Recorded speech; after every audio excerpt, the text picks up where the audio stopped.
So we are here to say loudly and clearly that in our great nation, we will not accept oligarchy.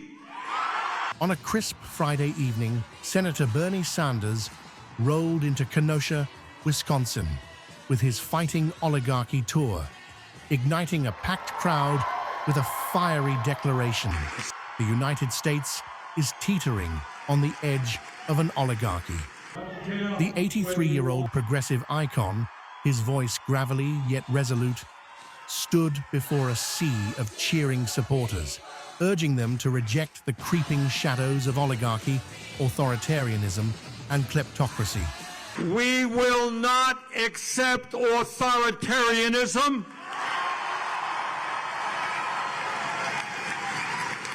We will not accept kleptocracy. We're here to make it clear that we're going to fight back and we are going to win. The Kenosha stop was the latest chapter in Sanders' relentless crusade against concentrated power. A tour that's been drawing massive crowds since its kickoff in Nebraska on February 21st. What started as a handful of planned events has ballooned into a full-fledged movement, with new dates added to accommodate the throngs of Americans hungry for his message. In Kenosha, he didn't mince words, zeroing in on what he sees as a dangerous alliance between billionaire Elon Musk and former President Donald Trump. Speaking to Reuters after the rally, Sanders laid bare their alleged scheme. What Musk and Trump are working on right now are massive tax breaks for the wealthiest 1%, over $1 trillion worth. But the senator didn't stop there. He warned that these lavish handouts come with a steep price tag, one that everyday Americans will pay. To fund those tax breaks, he said, his tone sharp with indignation, they want to slash Medicaid, gut nutrition programs, and dismantle education.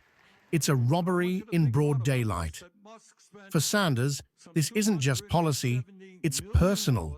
It's a betrayal of the working people he's spent decades championing. Among the crowd was Sheila Warren, a Sanders supporter whose story brought the stakes into stark relief. People are losing their jobs, they're losing their stability, they're losing their ability to afford food, and if things go the way they are, people like me who are disabled, where is that going to leave me? I can barely afford housing as it is, and then I'm going to lose my insurance. What we've got now is a government of the billionaires, by the billionaires, for the billionaires. That's what oligarchy is about. What Musk and Trump are working on right now are massive tax breaks for the wealthiest 1%, over $1 trillion. And then, in order to pay for those tax breaks, they want to make horrific cuts to Medicaid, nutrition programs, and education. I don't care if you're a Republican, Democrat, or Independent. Very few people think that that makes sense. Sanders' tour isn't just a platform for outrage, it's a call to arms. His unrelenting criticism of Trump and his administration has been a through line of his career. But in 2025, it's taken on fresh urgency. With each stop, from Nebraska to Wisconsin and beyond, he's rallying a coalition of the fed up, people like Warren who see their futures hanging in the balance. The Kenosha crowd, buzzing with energy, hung on his every word, a testament to the hunger for a voice unafraid to call out power by name. As the Fighting Oligarchy tour barrels forward, Sanders shows no signs of slowing down.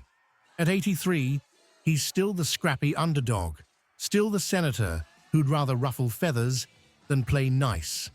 For him, and for the thousands turning out to hear him, this is more than a political fight.